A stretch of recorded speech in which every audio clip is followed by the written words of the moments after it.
She was closing the cafe at midnight when a millionaire walked in and whispered, "One last coffee." Before we explore all the details of this incredible story, tell us where you're following us from and the time. Subscribe to the channel so you don't miss a thing, and let's embark on this journey together. She never thought that closing a cafe would change her entire life. The clock on the wall ticked steadily toward midnight as Selena Johnson wiped down the last table, her movements practiced and efficient.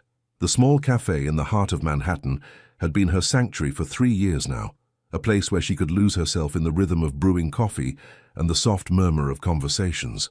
At 27, she had grown comfortable with her quiet routine, even if it meant spending most evenings alone. Selena's dark skin glowed under the warm cafe lights, her natural hair pulled back in a neat bun that revealed the elegant curve of her neck. She wore a simple cream sweater that complemented her rich complexion, and her deep brown eyes held a gentle wisdom that seemed older than her years. There was something serene about her presence, the way she moved with quiet confidence through her small domain. "Another day, another dollar," she murmured to herself, switching off the espresso machine with a familiar click. The cafe fell into deeper silence, broken only by the distant hum of New York traffic and the occasional footstep on the sidewalk outside. She had always been a dreamer, losing herself in the novels she kept tucked behind the counter during quiet afternoons. Music was her other escape, jazz mostly, sometimes blues, melodies that spoke to something deep in her soul. But dreams, she had learned, were safer kept to herself. Real life had a way of disappointing, and at 27, she had grown tired of disappointment. The register drawer slammed shut with more force than necessary. Selena paused, surprised by her own irritation. Maybe it was the approaching winter, or the way couples seemed to find each other everywhere she looked while she went home to an empty apartment night after night. She shook her head, forcing away the self-pity. She had work, she had her books, she had her music. It was enough. It had to be. The bell above the door hadn't rung in over an hour, and she was grateful for the quiet end to what had been a particularly busy Tuesday. Holiday season was approaching, and the cafe had been packed with people seeking warmth and comfort in steaming cups and sweet pastries. Selena enjoyed the bustle during the day, but she treasured these peaceful moments when she could think clearly. She grabbed her coat from behind the counter, a thick burgundy wool coat she'd found at a thrift store, and wrapped it around her shoulders. The November air would be bitter, and her small studio apartment was a 20-minute walk through streets that grew emptier with each block. As she reached for the light switch, her reflection caught her eye in the dark window. Sometimes she wondered what her life might look like if she were braver, if she took more chances, if she believed she deserved more than this safe, predictable routine. But those thoughts always led to dangerous territory, to hopes that had been crushed before. Her finger found the light switch, and the cafe plunged into semi-darkness, illuminated only by the streetlights filtering through the windows.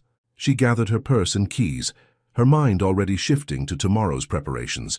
She'd need to arrive early to receive the coffee shipment, and Mrs. Patterson would want her usual vanilla latte at exactly 9:15 a.m. The familiar weight of loneliness settled on her shoulders like an old unwelcome friend.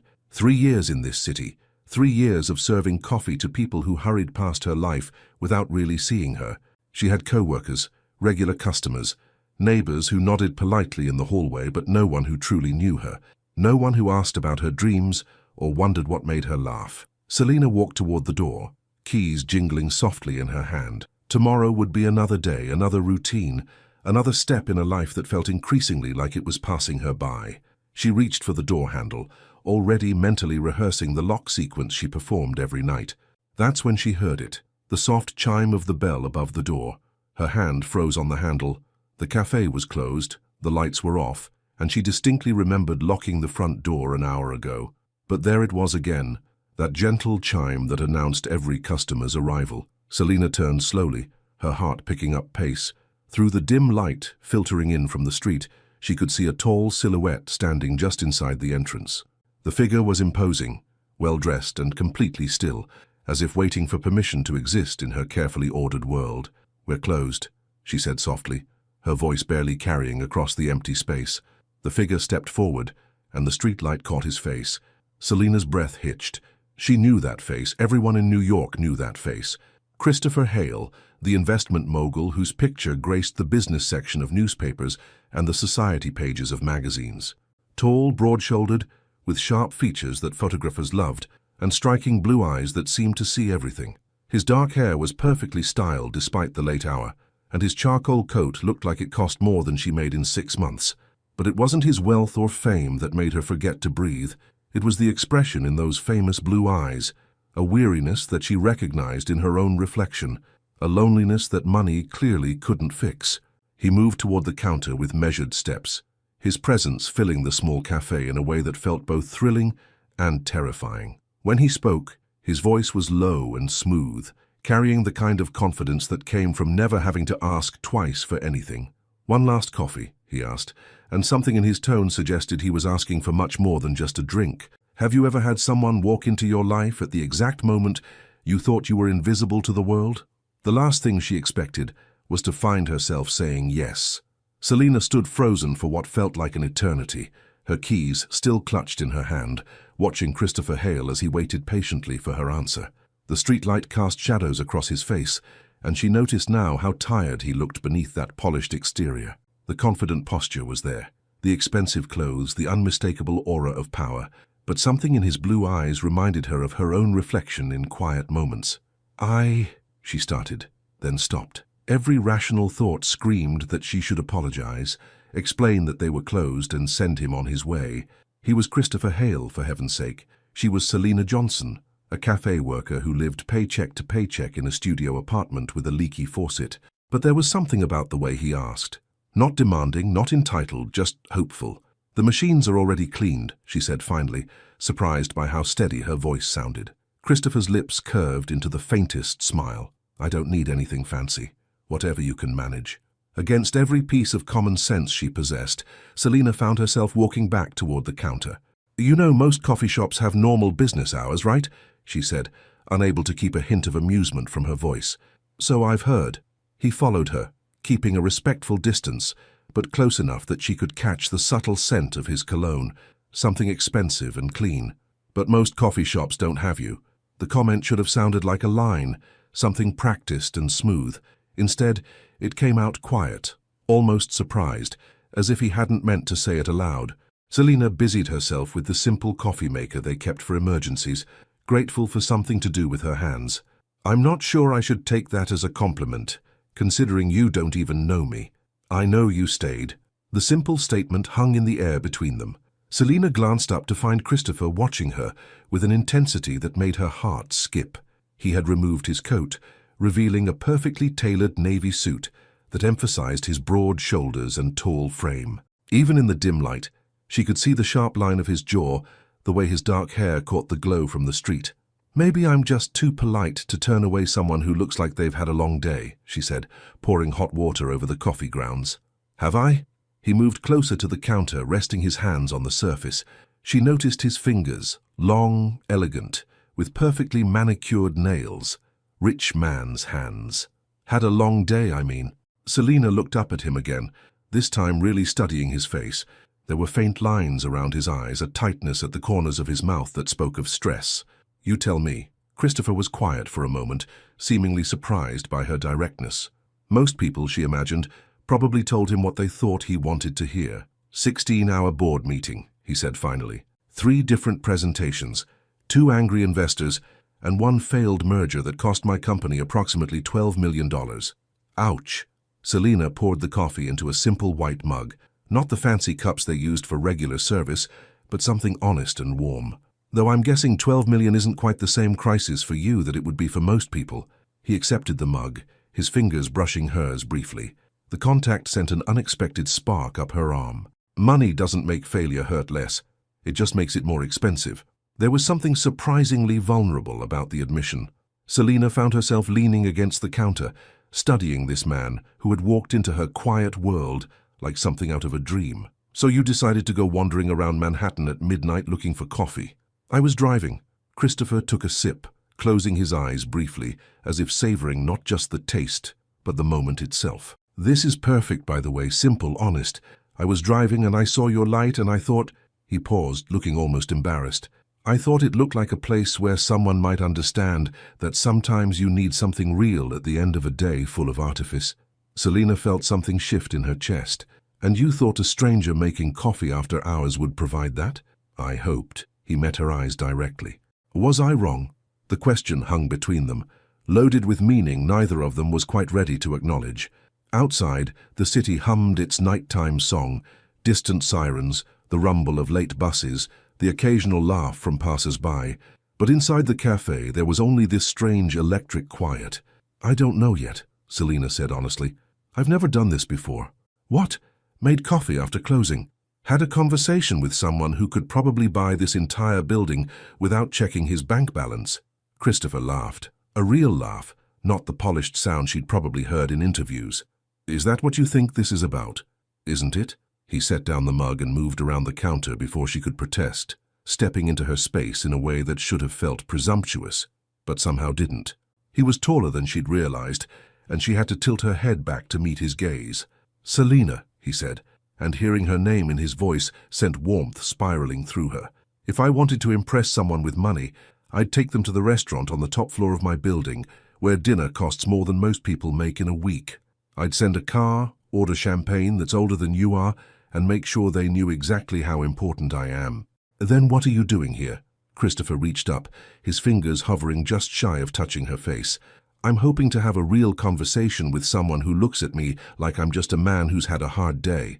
Selina's breath caught.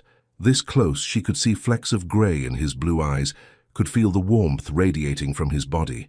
Everything about this moment felt impossible and inevitable at the same time. Christopher, she began, not even sure what she planned to say. That's when they heard it. The sharp sound of knuckles rapping against the front window. Both of them turned toward the sound, and Selina's heart plummeted. Through the glass, she could see Darius Wellington, her building's security guard, who moonlighted as a freelance photographer for gossip blogs. His camera was already raised, the flash firing rapidly as he captured shot after shot of Christopher Hale in a closed cafe with an unknown black woman. Shit, Christopher muttered, stepping back from her immediately. The magic of the moment shattered like glass, and Selina suddenly understood exactly what she had gotten herself into. She should have known that one photo could change everything. Selina's phone buzzed for the 15th time in 10 minutes as she walked to work Wednesday morning. She'd made the mistake of checking the first few messages, screenshots from gossip websites with headlines like "Mystery Woman Captures Billionaire's Heart" and "Christopher Hale's Secret Midnight Rendezvous." In every photo, they looked intimate, romantic, like lovers sharing a secret moment instead of two strangers having coffee. The worst part? Some of the articles had already identified her. Selina Johnson, 27, works at Meridian Café in Manhattan. Sources say she and Hale appeared very close during their after-hours meeting. She turned her phone face down in her coat pocket and quickened her pace. The November morning was crisp, her breath forming small clouds as she hurried through the familiar streets that suddenly felt exposed, as if every passerby might recognize her face from the internet. When she reached the cafe, she found her boss, Cordelia Reeves, waiting outside with her arms crossed and an expression that could have curdled milk. Selina. Cordelia's voice was sharp enough to cut glass.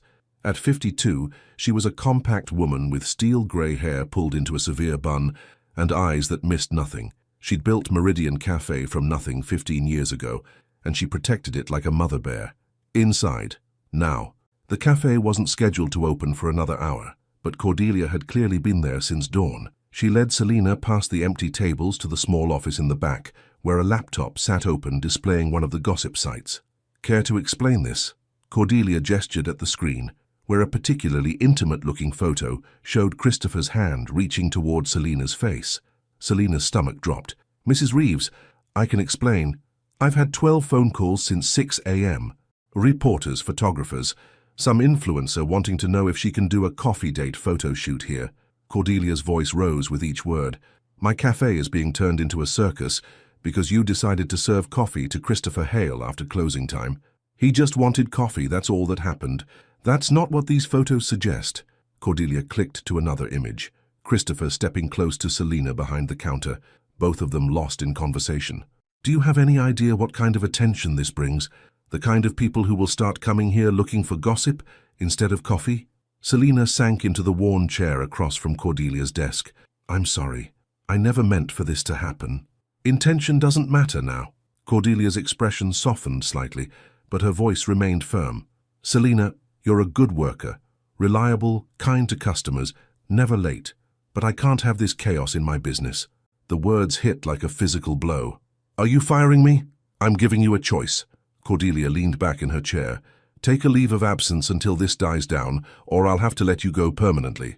The media attention will pass, but not if you're here every day reminding people of the story. Selina felt tears prick at her eyes. This job wasn't just income. It was her anchor, her routine, her sense of purpose. Without it, she was just another struggling woman in an expensive city with no safety net. How long? She whispered. A month, maybe 2. When people forget about Christopher Hale's mystery cafe girl, you can come back. Mystery cafe girl. The phrase stung more than it should have. Was that all she was now? A footnote in someone else's story. I need to think about it, Selina said, standing on unsteady legs. Take the day. Let me know tomorrow. Cordelia's voice gentled. For what it's worth, I hope you choose to stay away for a while. You deserve better than being someone's scandal. Selina left through the back exit, unable to face the front of the cafe where everything had started. The alley smelled of garbage and regret, and she leaned against the brick wall, finally allowing herself to cry. Her phone buzzed again. This time it wasn't a news alert. It was an unknown number. This is Christopher. I got your number from the cafe's business listing. We need to talk. Can you meet me at Central Park near Bethesda Fountain in an hour, please? She stared at the message for a long moment. Part of her wanted to ignore it, to pretend last night had never happened. But another part, the part that remembered the way he'd looked at her, the vulnerability in his voice, needed to know if any of it had been real. How do I know this is really you? The response came immediately. Because I know you take your coffee black. You have a small scar on your left hand, from what I'm guessing was a childhood accident, and when you laugh, you cover your mouth like you're not supposed to take up space. Also, I can't stop thinking about you. Despite everything, Selina felt warmth spread through her chest. She typed back quickly before she could lose her nerve. 1 hour. Central Park was quieter on a Wednesday morning, mostly joggers and dog walkers enjoying the crisp autumn air. Selina spotted Christopher before he saw her. He was sitting on a bench near the fountain, wearing dark jeans and a black wool coat, looking more like a regular person than the polished businessman from the photos. When he noticed her approaching, he stood immediately, and she could see relief wash over his features. You came, he said simply. I probably shouldn't have. Selina kept several feet between them, acutely aware that even here someone might be watching. I just lost my job because of last night. Christopher's face went pale. What? Not permanently. Maybe. My boss wants me to take a leave of absence until the media attention dies down. The words came out bitter. Apparently I'm bad for business. Jesus, Selina, I'm so sorry. I never meant... What did you mean? The question burst out of her. Months of loneliness and years of playing it safe suddenly erupting. What was last night to you? A whim? A moment of curiosity about how the other half lives? Christopher stepped closer, ignoring her attempt to maintain distance. Last night was the first time in years that I felt like myself instead of a brand. You talked to me like I was human, and now I'm paying for it. Let me fix this. His voice was urgent, desperate. I can call your boss, explain that it was my fault. I can make sure you're compensated for any lost wages. I have connections. Stop. Selina held up her hand. Do you hear yourself? You want to fix this with money and influence. That's exactly what I was afraid of. Christopher looked stricken. Then what do you want me to do? Selina studied his face, searching for something she couldn't quite name. The morning light revealed more details. The way his hair curled slightly at the edges, the small scar above his left eyebrow, the genuine distress in his blue eyes. I want to know if you're going to disappear now that the fun part is over, she said quietly. Because I can handle losing my job, and I can handle being gossiped about, but I can't handle finding out that last night meant nothing to you. Christopher reached for her hands, and this time she didn't pull away. His fingers were warm despite the cold air, steady and sure. Selina, he said, his voice low and intense, last night meant everything to me. That's the problem. Before she could ask what he meant, a flash went off behind them. They turned to see Darius Wellington emerging from behind a nearby tree, camera in hand, grinning like he'd won the lottery. Perfect, he called out. The mysterious cafe girl and the billionaire, hand in hand in Central Park. This is going to be worth a fortune. Sometimes the only way out is through. Walk away, Christopher said quietly to Selina, his eyes never leaving Darius Wellington's triumphant face. Don't look back, don't run. Just walk toward the subway entrance like we never met. I'm not leaving you to handle this alone, Selina whispered back. but Christopher was already moving. In 3 quick strides, he crossed the distance to Darius, who was still grinning as he reviewed the photos on his camera's display. Christopher's hand shot out, not grabbing the camera but placing itself firmly over the lens. "Darius Wellington, right?" Christopher's voice carried the kind of authority that made boardrooms fall silent. "You work building security at 415 East 84th Street, and you freelance for Celebwatch and Urban Gossip." Darius's grin faltered slightly. "You can't stop me from taking pictures in a public park, Hale." "You're absolutely right." Christopher smiled, but it didn't reach his eyes. "However, I can make you an offer you'd be stupid to refuse." Selina watched the exchange with growing dread. This was exactly what she'd feared. Christopher using his power and money to solve problems, reducing her to a situation that needed to be managed. "I'm listening," Darius said, lowering his camera slightly. $50,000 for every photo on that camera, provided you delete them right now and sign a non-disclosure agreement. Selina's breath caught. She'd never seen that much money in her entire life, and Christopher was offering it as casually as someone might tip a waiter. Darius's eyes widened. 50,000. Each. My lawyer can have the paperwork ready within the hour. Christopher, no. Selina stepped forward, her voice sharp enough to cut through both men's focus. "This isn't how you fix this." Christopher turned to her, confusion clear on his face. "Selina, this solves the problem. He deletes the photos, signs the NDA, and this stays private. And what about tomorrow and the day after that?" Her voice rose despite her efforts to keep it controlled. "Are you going to pay off every photographer, every gossip blogger, every person with a camera phone who sees us together? If that's what it takes—" "No," the word came out fiercer than she'd intended. "No, Christopher, I won't be your charity case." Darius, sensing opportunity in their argument, raised his camera again. "This is even better. Billionaire's girlfriend rejects his money. Celebwatch is going to eat this up." The flash fired twice before Christopher moved. This time, he did grab the camera, his reflexes quicker than Darius had anticipated. "Hey, that's theft. Sue me." Christopher held the camera high above his head, well out of Darius's reach. "Actually, please do. I'd love to explain to a judge how you've been stalking private citizens for tabloid photos." "Christopher, give it back," Selina said firmly. Both men stared at her in surprise. "Give him back his camera," she repeated, looking directly at Christopher. "Right now." "Selina, what are you—" "Trust me." Her dark eyes held his steadily.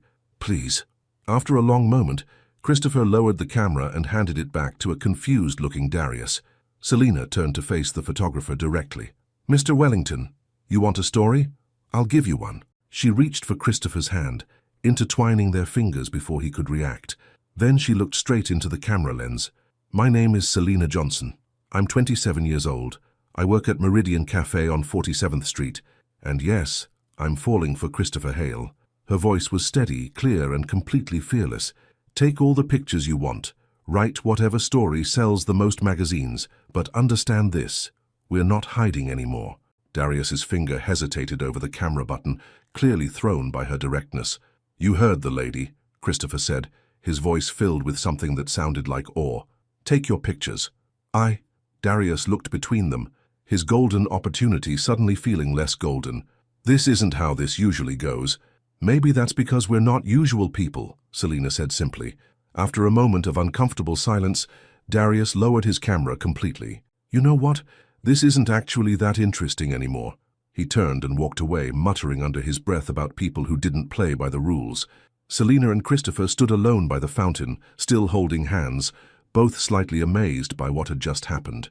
"That was—" Christopher began. "Insane," Selina finished. "Completely insane. I was going to say brilliant." He turned to face her fully, his blue eyes bright with admiration. "How did you know he'd back down?" "I didn't." Selina felt her knees go slightly weak as the adrenaline faded. "But I figured if we were going to be a spectacle, we might as well own it." Christopher brought her hand to his lips, pressing a soft kiss to her knuckles. "You said you were falling for me." Heat flooded Selina's cheeks. "I said a lot of things. Did you mean them?" The question hung between them, carrying the weight of everything that had happened in the past 18 hours. Selina studied his face, the sharp line of his jaw, the way his dark hair caught the morning light, the vulnerability in his expression that money couldn't buy or hide. "I meant them," she said quietly, "even though I shouldn't have, even though this is complicated and messy and probably going to end badly." Why does it have to end badly? Because you're you and I'm me, and the entire world is going to have opinions about that. Christopher stepped closer, his free hand coming up to cup her face. Let them have opinions, I only care about yours. Christopher, I know this is fast, I know it's crazy, but I haven't been able to stop thinking about you since you made me that coffee. Not just the way you look, though you're beautiful, the way you talked to me like I was just a person, the way you stayed last night when you could have sent me away, the way you just handled Darius with more grace and courage than I've ever seen. Selena felt tears prick at her eyes. What are you saying? I'm saying I don't want this to be a story that ends with us walking away from each other, because it's too complicated. His thumb traced along her cheekbone. I'm saying I want to figure out how to make this work, whatever it takes. Even if it means people judging you for being with someone like me. Christopher's expression darkened. Anyone who has a problem with me being with you isn't someone whose opinion I value. And what about your business, your reputation? My reputation is built on making smart investments. His smile was soft and genuine. And you, Selena Johnson, feel like the smartest investment I've ever made. Before she could respond, her phone buzzed with a text from an unknown number. Saw the news. Call me. Aunt Thea. Selena's stomach dropped. If her aunt in Chicago had already seen the photos, the story was bigger than she'd realized. I need to go, she said, stepping back from Christopher's touch. I need to call my family before they see something worse on the internet. Let me drive you home. Christopher, if you show up at my apartment building, it'll be in tomorrow's headlines. Then let me give you my number. My real number, not the business line. He pulled out his phone. Will you call me tonight? Selena hesitated for only a moment before rattling off her number. When her phone buzzed with his text, just his name and a simple heart emoji, she felt something flutter in her chest despite all her fears. Tonight, she promised. As she walked toward the subway, she could feel him watching her go. When she turned back at the station entrance, he was still standing by the fountain, looking like a man who'd just found something he hadn't realized he'd been searching for. Her phone buzzed again. This time it was Christopher. Thank you for being brave enough for both of us. Selena smiled despite everything and typed back, Don't thank me yet. This is just the beginning. The hardest conversations always happen when you're least prepared for them. Selena's hands trembled slightly as she unlocked her studio apartment door, her phone already buzzing with another call from Aunt Thea. She'd ignored the first 3 calls during the subway ride home, but she knew her aunt well enough to understand that persistence was her middle name. The small apartment felt even tinier than usual as she dropped her coat on the second-hand chair by the window. 24 hours ago, this had been her sanctuary, a cozy space with mismatched furniture she'd lovingly collected from thrift stores, plants crowding the windowsill, and books stacked on every available surface. Now it felt exposed, as if the outside world could peer through the walls and judge every carefully saved dollar that had gone into making this place home. Her phone rang again. This time, she answered. Aunt Thea, Selena Marie Johnson, what in the Lord's name is going on? The familiar voice of her father's sister came through crystal clear, carrying 30 years of Chicago South Side authority. I'm looking at my phone right now, and there's a picture of you holding hands with some white billionaire in Central Park. Please tell me this is some kind of mistake. Selena sank onto her bed, which doubled as her couch in the cramped space. It's not a mistake. Silence stretched across the line for a long moment. Thea Morrison had raised 3 children as a single mother while working as a nurse at Cook County Hospital, and she had opinions about rich men who thought black women were playthings. Baby girl, Thea's voice softened, you know I love you. But men like that, they don't see girls like us as anything more than entertainment. It's not like that, Aunt Thea. Then what is it like?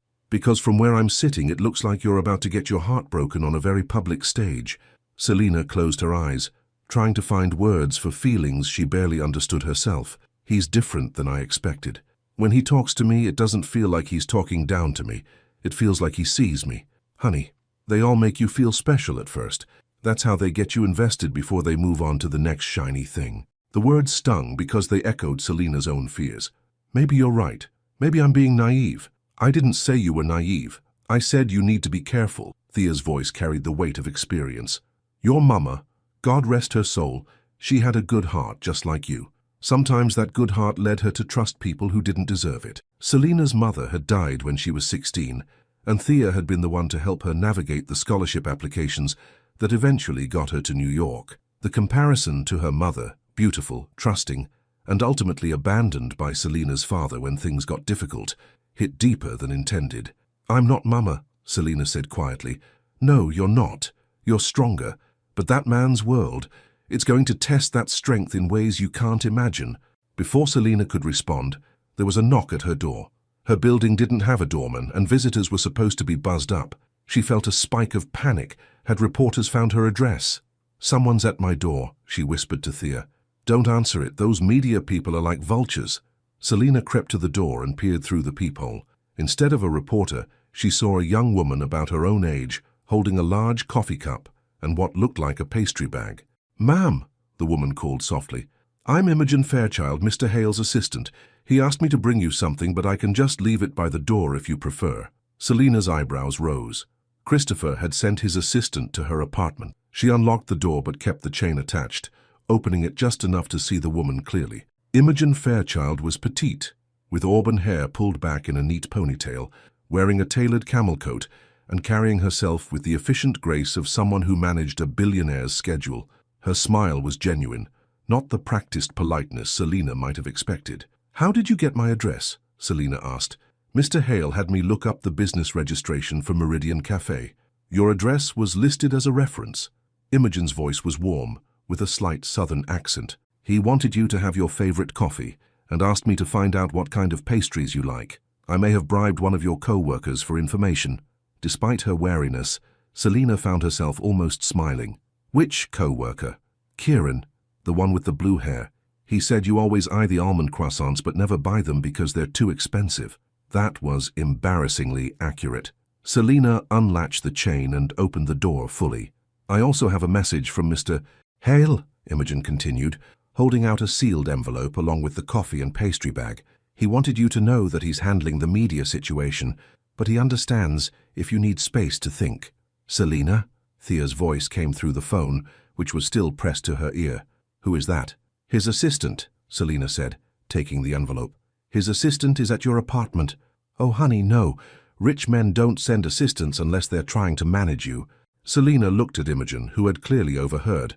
The young woman's expression shifted to something that looked almost apologetic. "Actually," Imogen said carefully, "Mr. Hale sent me because he was worried that showing up himself would cause more media attention for you. He's been pacing his office for 2 hours trying to figure out how to make sure you're okay without making things worse." "Aunt Thea, let me call you back," Selina said into the phone. "Selina Marie, I'll call you back. I promise." She hung up and invited Imogen inside, suddenly conscious of her modest apartment in the presence of someone who probably worked in a building worth more than her entire neighborhood.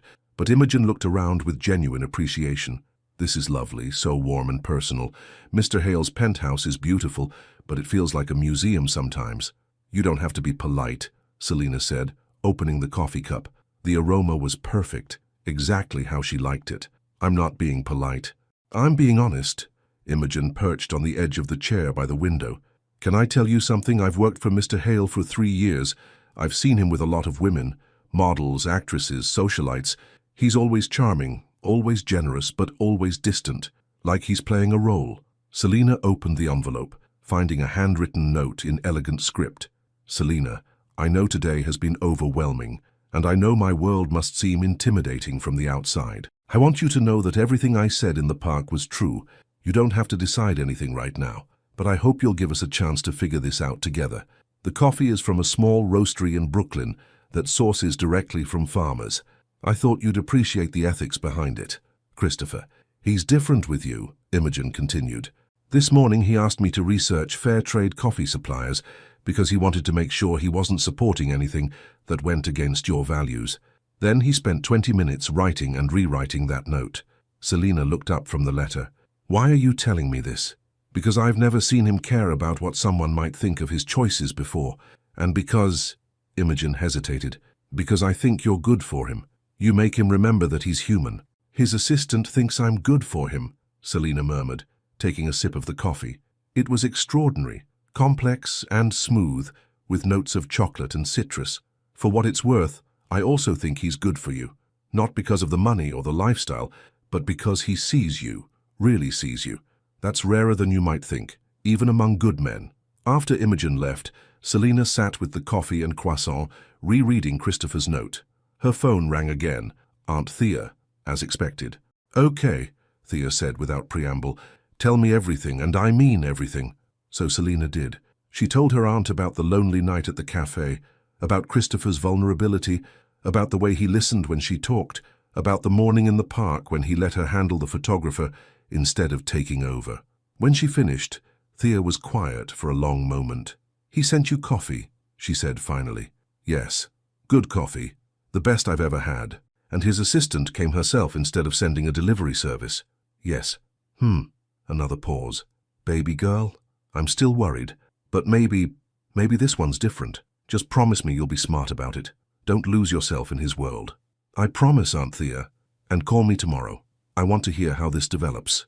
After they hung up, Selina found herself staring at her reflection in the dark window. The woman looking back at her was the same person who had served coffee yesterday, but something fundamental had shifted. She looked like someone who was about to take the biggest risk of her life. Her phone buzzed with a text from Christopher.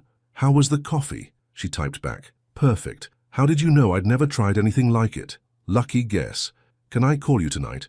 I have something I want to ask you." Selina's heart skipped. "What kind of something?" "The kind that's better asked in person. But I'll settle for hearing your voice. Some conversations change everything." By 8 o'clock that evening, Selina had changed clothes 3 times and rearranged her small apartment twice. She told herself it was just a phone call, not a date, but her reflection in the bathroom mirror betrayed her nerves. She'd settled on a soft grey sweater that brought out her eyes and had let her natural hair down, the curls framing her face in a way that made her feel both beautiful and authentically herself. When her phone rang at exactly 8:15, she almost didn't answer on the first ring. Too eager. "Hello, Christopher." "Hi." His voice was warm through the phone, with an undertone she couldn't quite identify. "Thank you for answering. I wasn't sure you would. Your assistant is very persuasive.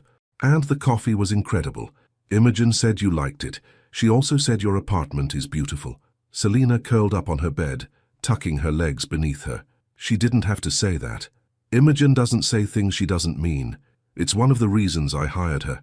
There was a pause. "Selina, I need to ask you something, and I want you to be completely honest with me." Her stomach fluttered. "Okay. Are you having second thoughts? About us, I mean. Because if you are, I need to know now before what? Before I ask you on a proper date and make this even more complicated than it already is." Despite her nerves, Selina found herself smiling. "What kind of proper date? The kind where I pick you up at your door, take you somewhere we can actually talk without photographers hiding behind trees, and try to convince you that I'm worth the chaos that comes with my life." "Christopher," she began, but he continued. "I know this is insane. I know we barely know each other, and I know every rational person in your life is probably telling you to run in the opposite direction, but I can't stop thinking about the way you looked at me in that cafe, like you saw something real. I want to know if that was real or if I imagined it."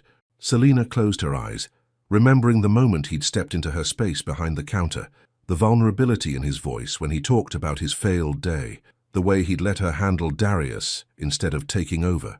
"You didn't imagine it," she said quietly. "Then have dinner with me tomorrow night. Let me show you who I am when there aren't cameras around." "Where?" "My place." "Your place?" Selina's eyebrows rose. "Christopher, I don't think... I know how that sounds. But hear me out. If we go to a restaurant, every move we make will be dissected in tomorrow's gossip columns. If I come to your apartment, your neighbors will never have peace again. My penthouse has security, privacy, and a view of the city that I think you'd appreciate. And a bedroom," Selina added dryly. Christopher's laugh was rich and genuine. "And a bedroom, yes. But also a living room, a kitchen where I'm going to cook for you, badly probably, and a balcony where we can talk without the rest of New York listening in." "You cook?" "I'm learning. I have a very patient chef who's been giving me lessons via video call. I thought you might find it amusing to watch a billionaire struggle with basic knife skills." The image was so endearing that Selina felt her resistance crumbling. "What would you cook?" "Nothing too ambitious. Pasta, maybe some kind of salad that doesn't come from a bag. Wine that costs more than it should but tastes like it was worth every penny." His voice grew softer. "And conversation. Lots of conversation. I want to know everything about you, Selina. What made you move to New York? What you dream about when you can't sleep? What makes you laugh until your stomach hurts? That's a lot of conversation for one evening. I'm hoping it's the first of many evenings." Selina felt warmth spread through her chest. Christopher, if I say yes, when I say yes because apparently I've lost my mind, what happens after? I mean, after tomorrow night, after next week, after the novelty wears off? The question hung in the air and she could almost hear him thinking. I don't know, he said finally, and she appreciated his honesty. I've never felt like this before, Selena. I've had relationships, but they've always felt like transactions, social obligations. I've never met someone who made me want to cook dinner just to see if I could make them smile. What if you burn the pasta? Then we'll order pizza and laugh about it. What if you hate my apartment? What if we run out of things to talk about? What if we discover we have nothing in common except chemistry? His voice grew more earnest. I don't have answers to any of those questions, but I know I'd rather find out with you than wonder about it for the rest of my life. Selena pulled a throw pillow into her lap, hugging it as she processed his words. Aunt Thea thinks you're going to break my heart. Your aunt sounds like a smart woman. She is. Then she also knows that hearts don't break from being loved. They break from being ignored, dismissed, or taken for granted. I promise you, Selena, whatever else happens between us, you will never be ignored. The sincerity in his voice made her throat tight. 7 o'clock? 7 o'clock. I'll send a car. No. The word came out more firmly than she'd intended. No car. I'll take the subway. Just text me your address. Selena, it's not safe for you to travel alone right now. The media attention... Christopher, if we're going to do this, really do this, then you need to understand something. I'm not going to let fear or media attention or anyone else's opinions change how I live my life. I've been taking the subway by myself for 3 years. One photo in a gossip blog isn't going to stop me now. Another pause. You're remarkable. I'm stubborn. That too. It's one of the things I like about you. They talked for another hour, the conversation flowing from light topics, favorite books, worst jobs they'd ever had, childhood embarrassments, to deeper territory.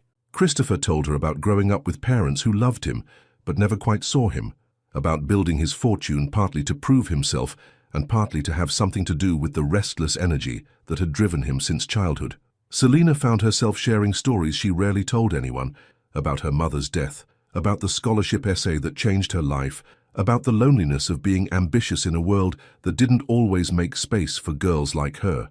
What time is it? Selena asked when she noticed her room had grown dark around her. Almost 10:30. We've been talking for over 2 hours, and I don't want to hang up. Neither did she, which was both thrilling and terrifying. I should get some sleep. I have to figure out what to wear to have dinner with a billionaire. Wear whatever makes you feel like yourself. That's who I want to have dinner with. After they hung up, Selena lay in the dark thinking about the way his voice had sounded when he talked about his parents, about the loneliness that seemed to echo her own. She thought about Aunt Thea's warnings and Imogen's observations, and the way Christopher had asked permission before stepping into her space.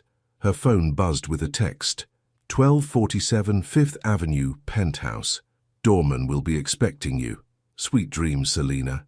She typed back, if you burn dinner, I'm never speaking to you again. Then I guess I better practice. Good thing I have all day tomorrow. Selena smiled into the darkness, already knowing that tomorrow night would either be the beginning of something beautiful or the most elegant disaster of her life. Either way, she was done running from possibilities.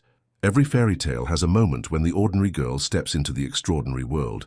Selena stood on 5th Avenue at 6:50 Thursday evening, craning her neck to look up at the towering glass building that stretched toward the darkening sky. The address Christopher had given her led to one of Manhattan's most exclusive residential towers, the kind of place she'd walked past 100 times without ever imagining she'd have reason to enter. She'd spent most of the day second-guessing her outfit, a deep burgundy dress that skimmed her knees and emphasized her curves without being too formal, paired with black boots that could handle both subway stairs and whatever the evening might bring. Her natural hair was swept up in an elegant twist, with a few curls left loose to frame her face. She felt beautiful, confident, and completely out of her depth. The doorman, a distinguished man with silver hair and kind eyes, smiled as she approached the gleaming entrance. "Ms. Johnson, I presume?" His voice carried a slight Irish accent. "Mr. Hale is expecting you. I'm Finnegan O'Brien, the evening concierge." "Thank you, Mr. O'Brien. Just Finnegan, please. And might I say it's lovely to meet you. Mr. Hale has been... Well, let's just say I've never seen him quite so invested in making sure everything was perfect for an evening." Despite her nerves, Selena found herself smiling. Has he been that obvious? He's had 3 different flower arrangements delivered and sent back, Asked me twice about the weather forecast, and I believe he's changed his shirt at least once since I arrived at 6. Finnegan's eyes twinkled with gentle amusement. In 15 years of working in this building, I've never seen the man nervous about anything. The lobby was stunning. All marble and soft lighting with modern art that probably cost more than she'd make in a lifetime. But Finnegan's warm demeanor made the opulent space feel less intimidating. "The penthouse elevator is just this way," he said, leading her to a private lift that required a key card. "Mr. Hale wanted you to know that you can ask me to call you a cab any time this evening, no questions asked. He said to tell you that your comfort and safety are more important than his feelings." The message was so thoughtful, so clearly designed to give her an escape route without embarrassment, that Selina felt some of her tension ease. The elevator rose smoothly, the numbers climbing higher than she'd ever been in a residential building. When the doors opened directly into Christopher's apartment, she understood why people called it a penthouse. The space was breathtaking, floor-to-ceiling windows offering a panoramic view of Central Park and the city beyond, modern furniture that managed to be both elegant and comfortable, and art that looked like it belonged in a museum. But what struck her most was how lived-in it felt. Books were scattered on the coffee table, a throw blanket was draped casually over the leather sofa, and she could smell something delicious wafting from what she assumed was the kitchen. "Selina." Christopher's voice came from behind her, and she turned to see him emerging from the kitchen, wearing dark jeans and a white button-down shirt with the sleeves rolled up. His hair was slightly mussed, and there was a small smudge of what looked like tomato sauce on his forearm. He looked nervous, human, and absolutely gorgeous. "Hi," she said, suddenly feeling shy despite their long phone conversation the night before. "You're beautiful." The words came out like he couldn't help himself, and she watched his cheeks flush slightly. "I mean, you're always beautiful, but tonight, you're... wow." "Thank you." She gestured toward the windows. "Your view is incredible. Wait until you see it with the lights on. The city looks like a constellation from up here." He moved closer, and she caught the scent of his cologne mixed with something that might have been garlic and herbs. "How was the subway?" "Uneventful. Though I think a couple of people might have recognized me. I got some strange looks." Christopher's expression grew concerned. "Are you okay? Was anyone bothering you?" "I'm fine. Actually, it was kind of funny. This teenage girl kept staring at me, and finally she came over and asked if I was that girl from the Billionaire story. When I said yes, she told me I was her new favorite person because I didn't take his money and kept it real. You have a teenage fan club now, apparently." She also said, and I quote, "He better treat you right or we'll cancel him on TikTok." Christopher laughed, the sound rich and genuine. "I'll keep that in mind. Teenage TikTok users are a powerful force." "Speaking of treating me right," Selina said, nodding toward the kitchen, "how's dinner coming? Something smells amazing." "About that." Christopher ran a hand through his hair, making it even more disheveled. "I may have been slightly overconfident about my cooking abilities. I've been video calling with my chef, Lucien Beaumont, for the past 2 hours, and I think he's reconsidering his career choices." "That bad?" "Let's just say I've learned that al dente is not a suggestion, and that setting off the smoke alarm twice in one evening might be excessive." Selina burst into laughter, the sound echoing through the spacious apartment. Christopher Hale, master of the universe, defeated by pasta. Completely and utterly defeated. "I was hoping you wouldn't notice the slight haze in the air. What's plan B?" "Well, I was hoping you'd help me salvage what's left, or we could order from that Italian place downstairs that Lucien recommended after I told him about my culinary disasters." "Show me the damage," Selina said, following him toward the kitchen. The kitchen was a chef's dream.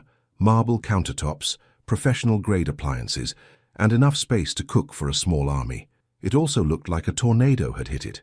There were pots in the sink, flour dusting the counter, and what appeared to be the remnants of at least 2 different pasta attempts. "Oh my," Selina said, surveying the chaos. "I know. It's tragic. Lucien said he's never seen someone waste so much expensive cheese in such creative ways." "What were you trying to make? Fettuccine Alfredo?" It seemed simple enough. Pasta, cream, cheese, butter. How hard could it be? Selina picked up a wooden spoon and examined the pan on the stove, which contained what looked like the world's thickest cheese sauce. "Christopher, did you use the entire block of Parmesan? Was I not supposed to? Also, this looks like you used heavy cream, butter, and cream cheese." Lucien said to make it rich. I think he meant flavorful, not capable of being used as construction material. Christopher leaned against the counter, looking so genuinely distressed by his culinary failure that Selina's heart melted a little. "Hey," she said softly, stepping closer to him. "It's okay. It's actually kind of endearing that Christopher Hale, who can probably negotiate billion-dollar deals in his sleep, gets flustered by pasta. I wanted tonight to be perfect for you. It already is perfect." She reached up and gently wiped the tomato sauce from his forearm with a kitchen towel. "You tried to cook for me. Do you know how long it's been since someone tried to cook for me? How long? Never. No one has ever tried to cook for me before." Christopher's eyes softened. "Really? Really? So even if we end up eating cereal for dinner, this is already the most thoughtful date I've ever been on." "We're not eating cereal," Christopher said firmly, "but we might be eating very expensive takeout while sitting in front of the most beautiful view in Manhattan." "That sounds perfect." As if on cue, his phone rang. He glanced at the screen and grimaced. "That's probably Lucian calling to check if I've burned down the kitchen yet." "Answer it. Put it on speaker. I want to meet the chef who's been patiently talking you through this disaster." Christopher accepted the call and put it on speaker. A French accent immediately filled the kitchen. "Christopher, mon ami, please tell me you have not attempted the sauce again without supervision." "Lucien, I'd like you to meet Selina, the woman I've been trying to impress with my non-existent cooking skills." "Ah, Mademoiselle Selina. Finally someone with sense arrives. Christopher, has he poisoned you yet with his cooking?" Selina laughed. "Not yet, but it was close. The Alfredo sauce could probably be used to repair sidewalks." "Mon Dieu, I told him to go slowly with the cheese." "Christopher, you must listen. Cooking is like seduction. It requires patience, finesse, and respect for the ingredients." "I'll remember that for next time," Christopher said, grinning at Selina. "Next time, I'm coming to supervise in person. For now, order from Bellecourt downstairs. Tell them Lucien sent you and ask for the special menu. They will take care of you." After they hung up, Christopher and Selina looked at each other and burst into laughter. "So," Christopher said, "how do you feel about very expensive Italian takeout?" "I feel like it's going to be the best meal I've ever had. The most dangerous moments are the ones that feel perfectly safe." 2 hours later, surrounded by empty containers from what had indeed been the most incredible Italian food Selina had ever tasted, she found herself curled up on Christopher's sofa, with her legs tucked beneath her, watching the city lights twinkle through the floor-to-ceiling windows. A glass of wine, something with a name she couldn't pronounce but that tasted like liquid velvet, rested in her hands. Christopher sat at the other end of the sofa, close enough that she could feel the warmth radiating from him, but far enough to feel safe. He'd changed into a soft grey sweater after accidentally getting more sauce on his shirt, and his hair had settled into perfectly imperfect waves that made her want to run her fingers through them. "Okay," he said, swirling the wine in his own glass. "Most embarrassing moment from childhood, you first." Selina groaned. "We've been trading stories for an hour. How do you still have more questions?" "Because I meant what I said last night. I want to know everything."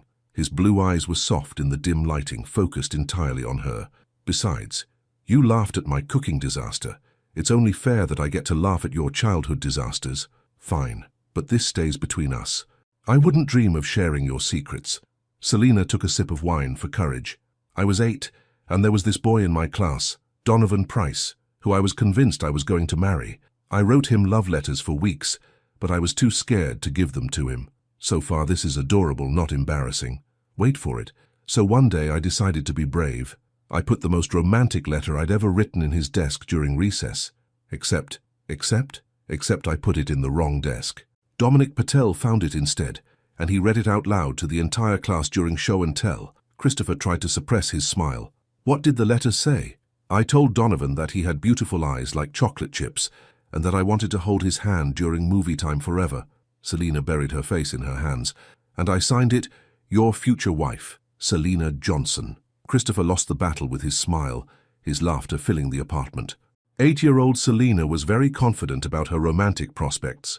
8-year-old Selina was traumatized. "I didn't write another love letter until I was 23. And how did that one turn out? Never sent it.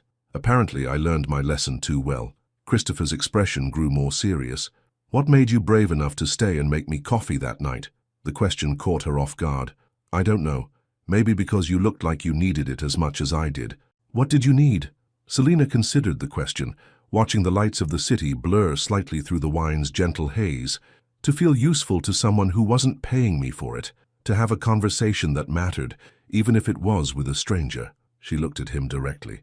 "To remember what it felt like to be seen as more than just someone who serves coffee." "And now?" Now I'm sitting in a penthouse that costs more than I'll make in my lifetime, drinking wine that probably costs more than my rent, talking to a man who could have anyone he wants." She paused. "And somehow I still feel seen." Christopher set down his wine glass and shifted closer to her on the sofa. "Selina, I need you to understand something. The money, the apartment, the lifestyle, none of that matters to me when I'm with you. When you look at me, you don't see a bank account or a business empire. You see me. What do you see when you look at me? I see a woman who chose to stay late and make coffee for a stranger because kindness mattered more than convenience. I see someone who faced down a photographer instead of hiding behind my money. I see intelligence in your eyes, strength in the way you carry yourself, and a heart that's generous even when you have every reason to be guarded." Selina felt her breath catch. "Christopher, I see the woman who made me remember that I'm capable of feeling something real instead of just going through the motions of a life that looks perfect from the outside but feels empty." The honesty in his voice made her chest tight with emotion. "Your life feels empty?" Christopher was quiet for a moment, his gaze drifting to the windows. "I have everything I thought I wanted. Financial success, respect, influence. But until Tuesday night, I couldn't remember the last time I looked forward to anything. The last time I felt anticipation instead of obligation. And now I spend my days thinking about what I want to tell you when I call, what might make you smile, how your voice sounds when you first wake up in the morning." He looked back at her, vulnerability written across his features. "Now I feel like I'm living instead of just existing." Selina set down her wine glass, her hands suddenly unsteady. "This is happening very fast." "Too fast?" "I don't know. Part of me thinks I should be terrified. Part of me thinks I should run before I get too attached to something that feels too good to be real. What does the other part think? The other part thinks maybe I've been so afraid of getting hurt that I forgot what it felt like to be truly happy." Christopher reached across the space between them, his fingers finding hers. "Are you happy right now?" "Terrifyingly happy." "Good, because I haven't been this happy since—" He paused, thinking. "I don't think I've ever been this happy." They sat in comfortable silence for a moment, hands linked, the city spreading out below them like a glittering carpet. Selina had never felt so high above the world, both literally and figuratively. "Can I ask you something personal?" she said finally. "Everything about tonight has been personal. Why haven't you ever been this happy before? I mean, you have everything most people dream of." Christopher's thumb traced gentle circles on the back of her hand. "Because everything I had was built around what I thought I should want, not what I actually wanted. Success, respect, financial security, those were goals other people set for me. I achieved them, but they didn't fill the spaces I didn't even know were empty. What about relationships? You've never—" "I've had relationships. Beautiful women, intelligent women, women who understood my world and fit perfectly into it." His voice grew softer. "But they felt like beautiful accessories to a beautiful life, elegant, appropriate, and ultimately interchangeable. That sounds lonely." It was. I just didn't realize how lonely until I met someone who made me feel the opposite." Selina felt tears prick at her eyes. "You can't say things like that to me." "Why not?" "Because it makes me want to believe this is real, and believing feels dangerous." Christopher lifted their joined hands, pressing a soft kiss to her knuckles. "What if I told you that dangerous might be exactly what we both need?" Before she could answer, her phone buzzed on the coffee table. The screen showed Aunt Thea's name, and Selina's stomach dropped. It was almost 11 o'clock. Her aunt never called this late unless something was wrong. "I should take this," she said, reluctantly pulling her hand from Christopher's. "Aunt Thea, is everything okay? Baby girl, I need you to turn on Channel 7 News right now." Selina's blood went cold. "Why? What's wrong? Just turn it on. And honey, whatever you see, remember that your aunt loves you and we'll figure this out together." Christopher was already reaching for the remote, his expression shifting from romantic contentment to sharp concern. The large television screen flickered to life, and within moments they found themselves staring at a news broadcast that made Selina's world tilt sideways. Exclusive investigation into the mysterious woman who's captured billionaire Christopher Hale's attention. Our sources have uncovered information about Selina Johnson that raises serious questions about her motives. The screen filled with photos, Selina leaving her apartment building, walking to work, sitting alone in a coffee shop. But worse than the photos were the headlines scrolling across the bottom. Mystery woman's secret past and what Christopher Hale doesn't know about his new love interest. "Turn it off," Selina whispered, but Christopher was frozen, staring at the screen as the reporter continued. Sources close to the investigation reveal that Ms. Johnson may not be the simple cafe worker she appears to be. Stay tuned as we reveal exclusive details that could change everything about this modern-day fairy tale romance. The screen faded to commercial, leaving them in devastating silence. The truth doesn't always set you free. Sometimes it just changes the cage. Selina. Christopher's voice was careful, controlled, but she could hear the uncertainty underneath. What secret past? Selina stood from the sofa, pacing to the windows, her reflection ghost-like against the city lights. Her phone was still pressed to her ear, Aunt Thea's worried breathing audible in the silence. "Baby girl, talk to me." Thea's voice came through the speaker. "What are they going to find?" "I don't know," Selina whispered, but even as she said it, she knew it wasn't entirely true. There were things in her past, not shameful things, but private things, that she'd never told anyone except family. Christopher approached slowly, like she was a wounded animal that might bolt. "Selina, whatever it is, we can handle it together." She turned to face him, seeing her own fear reflected in his blue eyes. "Can we? Because 30 seconds ago, you were telling me how different I am from everyone else in your world. What happens when you find out I'm not as different as you thought? What does that mean?" Selina looked at her phone, where Aunt Thea was still waiting. "Aunt Thea, I need to call you back." "Selina Marie Johnson, don't you dare hang up on me when—" "I'll call you back, I promise." She ended the call and set the phone down with trembling fingers. Christopher was watching her with an expression she couldn't read.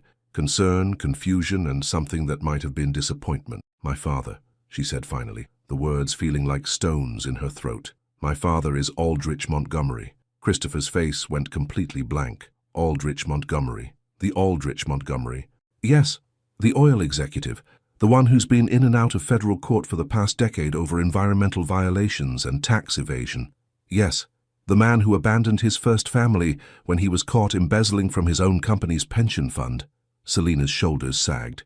"Yes." Christopher ran his hands through his hair, turning away from her. "Jesus, Selina. Aldrich Montgomery is your father?" "A father I haven't spoken to in 11 years. A father who left my mother when she was dying of cancer because the medical bills were damaging his reputation. A father whose name I've spent my entire adult life trying to live down. But you're his daughter." The way he said it, like it was a fact that changed everything about her, made something cold and hard settle in Selina's chest. "I'm his daughter the same way you're your father's son," she said, her voice growing stronger. "By biology, not by choice. By accident, not by action." Christopher was quiet for a long moment, staring out at the city. "Do you know what this means for me, for my business?" And there it was. The question she'd been afraid he'd ask. The one that revealed what really mattered to him when the fairy tale collided with reality.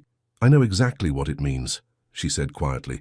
"It means that dating the daughter of Aldrich Montgomery would be a public relations nightmare for a man who's built his reputation on ethical investments."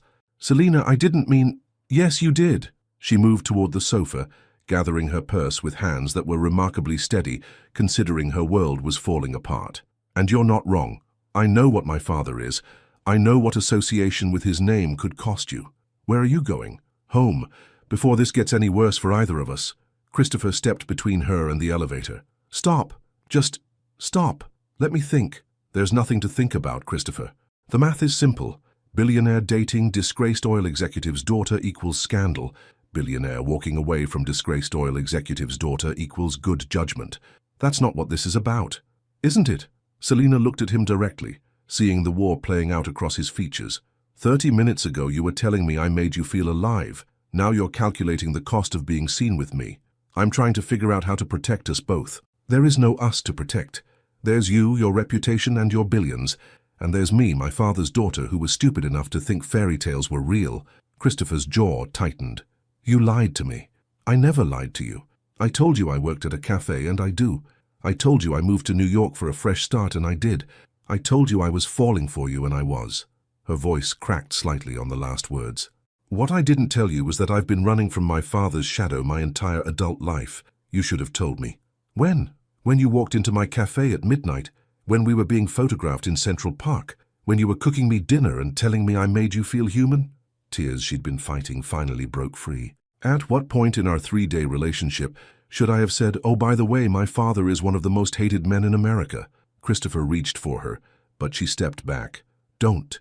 Please don't touch me right now, because if you do, I might forget that this is exactly what I was afraid would happen. Selina, I care about you. That hasn't changed. But everything else has, hasn't it? The way you look at me, the calculations you're running in your head, the future you were imagining 5 minutes ago. Christopher was quiet, and his silence was answer enough. I need to go, she said, moving toward the elevator again. This time he didn't try to stop her, but his voice followed her. The media will be brutal. They'll dig up everything about your father, your family, your past. Are you prepared for that? She turned back to him one last time, memorizing the way he looked in his expensive sweater in his expensive apartment, surrounded by his beautiful, uncomplicated life. I've been prepared for that my entire life. The question is, are you prepared to be the man who threw away something real because it came with complications? The elevator doors opened at her touch, and she stepped inside. As the doors began to close, she saw Christopher take a step toward her, his hand reaching out as if to stop her. But he didn't say the words she needed to hear. He didn't say that she mattered more than the scandal. He didn't say that he'd fight for her, fight for them, fight for the happiness they'd found in each other. He just watched her go. The elevator descended in silence, carrying her away from the most beautiful night of her life and back to the reality she'd tried so hard to escape. When the doors opened in the lobby, Finnegan was waiting with a concerned expression and a discreet tissue. Miss Johnson, are you all right? I'm fine, Finnegan. Thank you for everything.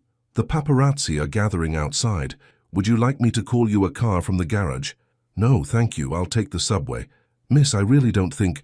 I'll take the subway, she repeated more firmly. It's who I am. It's who I've always been. As she walked through the lobby toward the back exit, Finnegan indicated. Her phone buzzed with texts. Aunt Thea, Cordelia from the Café, even Imogen, but there was nothing from Christopher. The November night was cold against her face as she emerged onto a side street, away from the photographers who were probably still watching the main entrance. She pulled her coat tight around her and began the long walk to the subway, leaving behind the fairy tale that had lasted exactly 3 days.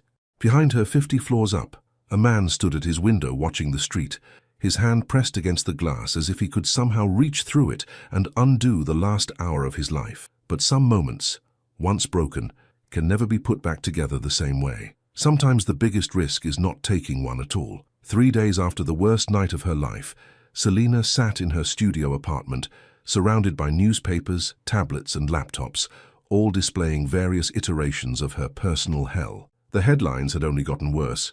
Billionaire's mystery woman, daughter of corporate criminal, love scam, did Selina Johnson target Christopher Hale, and the particularly cruel From Café to Penthouse, modern gold digger's master plan. Her phone had been ringing non-stop. Reporters, bloggers, even a producer from a reality show who wanted to tell her side of the story. She'd stopped answering 3 days ago.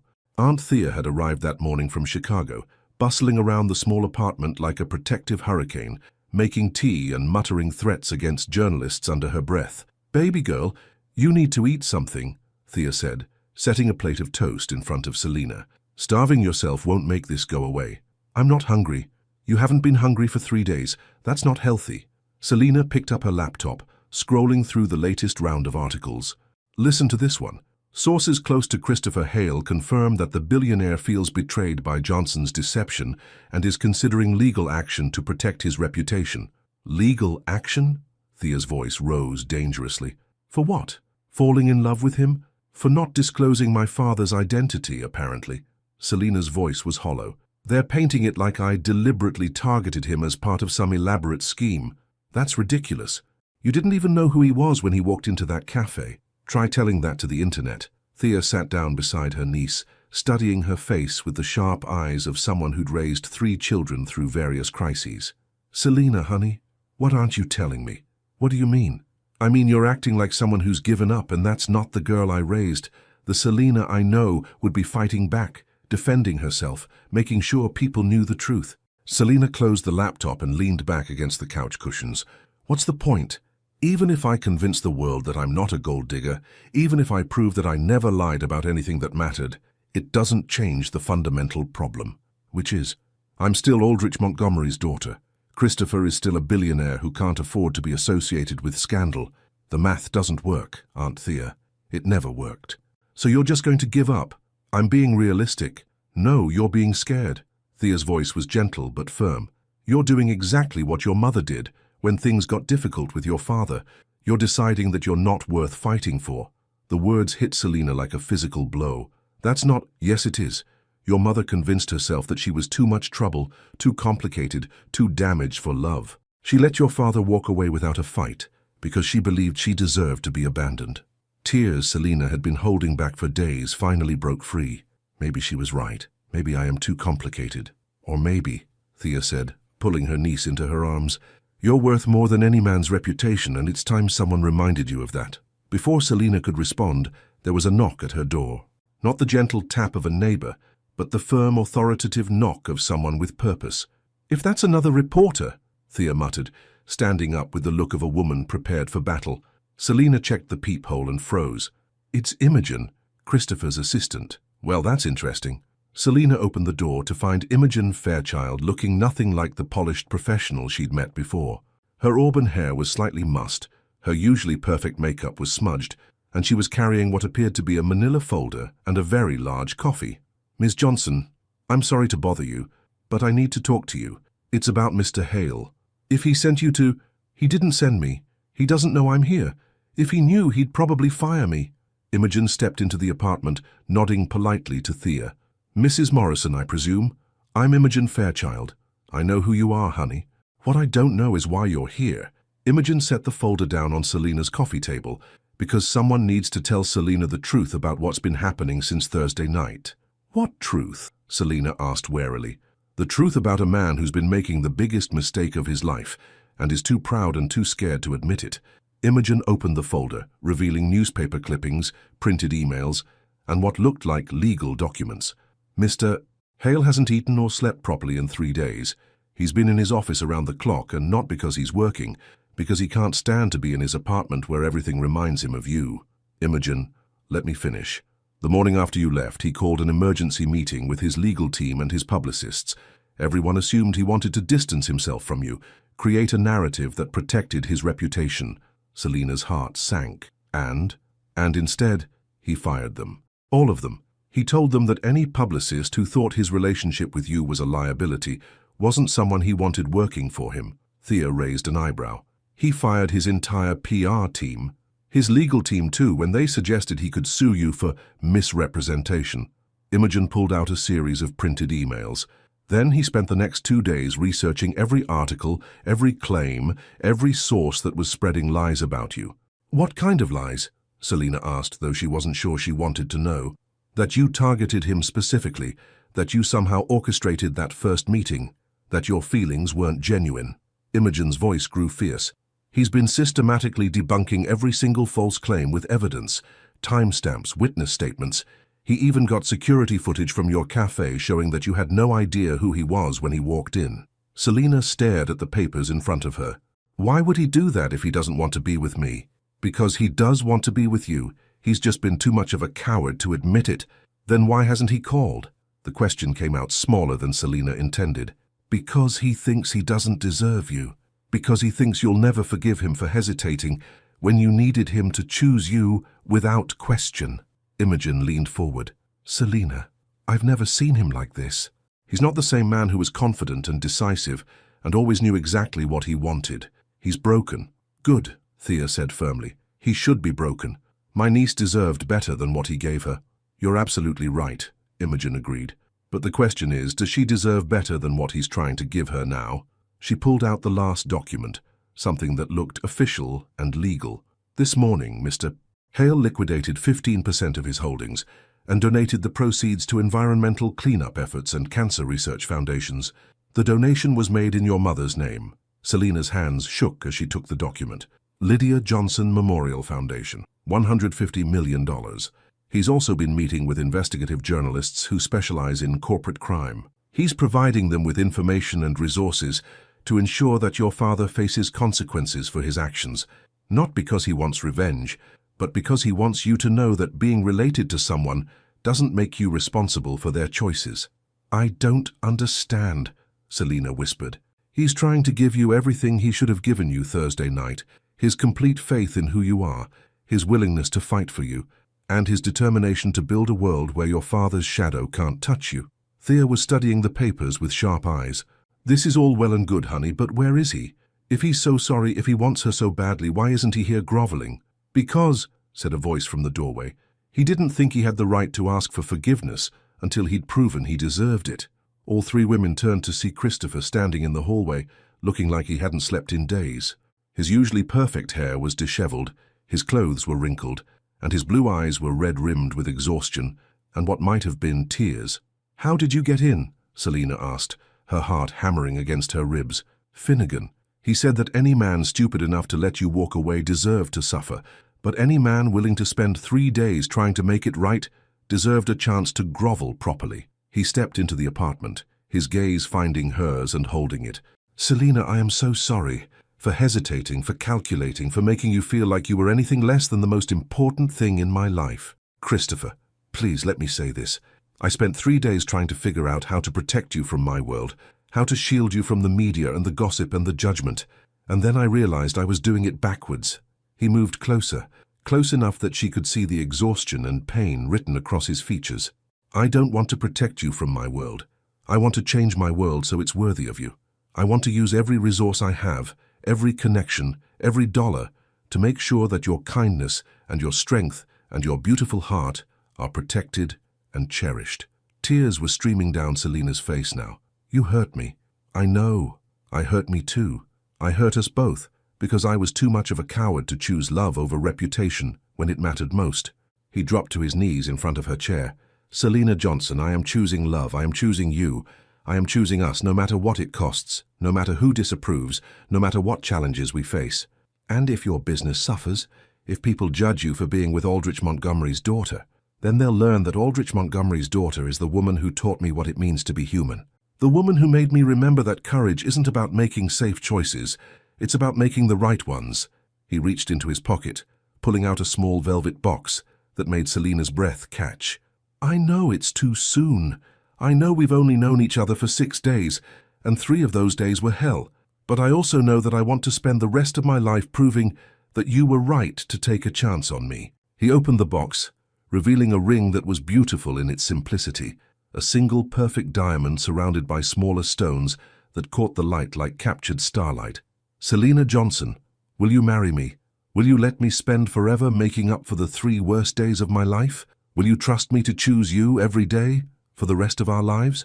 Selina looked at the man kneeling before her, at the ring that represented not just a proposal, but a promise, at the papers scattered around them that showed the lengths he'd gone to prove his love. "Yes," she whispered, and then louder through her tears, "Yes, Christopher, yes, to all of it." As he slipped the ring onto her finger and pulled her into his arms, Aunt Thea wiped her own eyes and muttered, "Well, it's about damn time." And Imogen, who had orchestrated this entire reunion, quietly gathered her papers and slipped out the door, leaving them to begin the rest of their lives together. 2 years later, love doesn't erase the past. It transforms the future.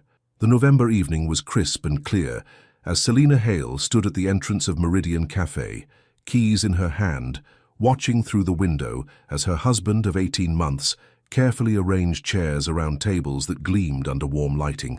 The cafe looked almost exactly as it had 2 years ago, except for the small plaque by the door that read, "Lydia Johnson Memorial Cafe, a place for stories to begin."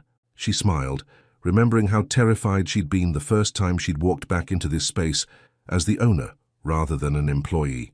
Cordelia Reeves had been more than happy to sell when Selina and Christopher made an offer that would allow the older woman to retire comfortably to Florida, but buying the cafe had been only the beginning.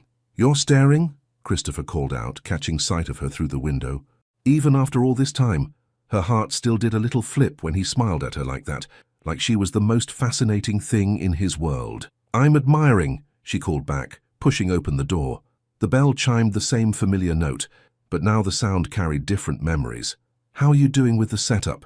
"Better than I did with cooking our first dinner," he said, straightening a table that was already perfectly aligned. "Though I'm still not entirely sure why you wanted to have our anniversary dinner here instead of somewhere with actual tablecloths." Selina walked to him, straightening his navy tie, the same color as the suit he'd worn the night they met. "Because this is where it all started. Besides, we have tablecloths. Paper tablecloths don't count." "They do tonight."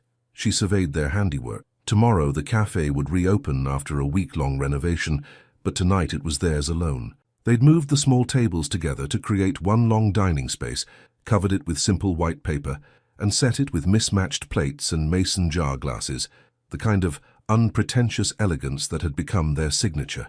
"Nervous?" Christopher asked, noting the way she was fidgeting with her wedding ring, a simple band that complemented her engagement ring perfectly. "A little. It's been 2 years since we've hosted everyone together." Everyone was arriving in 30 minutes for what had become an annual tradition, the anniversary of the night that changed everything, as Aunt Thea called it. This year felt especially significant because they were celebrating not just their relationship, but everything they'd built together. The past 2 years hadn't been easy. The media attention had been brutal at first, and Selina had needed months to learn how to navigate the scrutiny that came with being Christopher Hale's wife. But they'd faced it together, and gradually the narrative had shifted. The business world had watched in fascination as Christopher transformed his investment firm to focus exclusively on ethical, sustainable businesses. His profits had initially declined, but his reputation had soared, and clients who valued integrity over maximum returns had flocked to him. Selina, meanwhile, had discovered a talent for business that surprised everyone, including herself. What had started as one renovated cafe had grown into a small chain of community coffee shops, each one hiring locally and sourcing ethically. She'd kept her promise to herself. She was building something meaningful, not just managing Christopher's money. "Here," Christopher said, pulling a familiar white envelope from his jacket pocket. "I have something for you. We said no gifts until after dinner." "This isn't a gift. It's tradition." Selina opened the envelope to find a handwritten note in Christopher's elegant script. "My dearest Selina, 2 years ago tonight, I walked into a cafe looking for coffee and found my entire future instead. I've learned that the best investments aren't in markets or companies. They're in people who make you brave enough to become who you were meant to be. Thank you for teaching me that love isn't about finding someone perfect. It's about finding someone worth growing perfect with. Forever yours, Christopher." "You've been writing me notes for 2 years," she said, her eyes misty. "How do you still make me cry?" "Practice," he said, pulling her into his arms. "Besides, you started it with that first smile." Before she could respond, the door chimed and Aunt Thea's voice filled the cafe. "If y'all are in there being romantic without us, I'm going to be very disappointed." They separated, laughing, as their chosen family began to arrive. Aunt Thea entered first, now a regular visitor to New York and Christopher's most vocal supporter after deciding he'd earned his place in the family. She was followed by Imogen Fairchild, who had become not just Christopher's most trusted employee, but one of Selina's closest friends. Finnegan O'Brien arrived with his wife, Moira, carrying flowers from their Brooklyn garden. He'd become an unexpected friend, always ready with gentle wisdom and terrible jokes.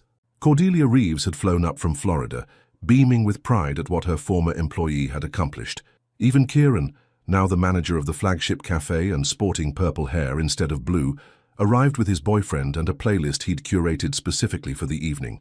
As the group settled around the long table, sharing stories and laughter over dinner from the Italian restaurant downstairs, Selina felt the deep contentment that came from being surrounded by people who had chosen to love each other despite, or perhaps because of, their complicated histories.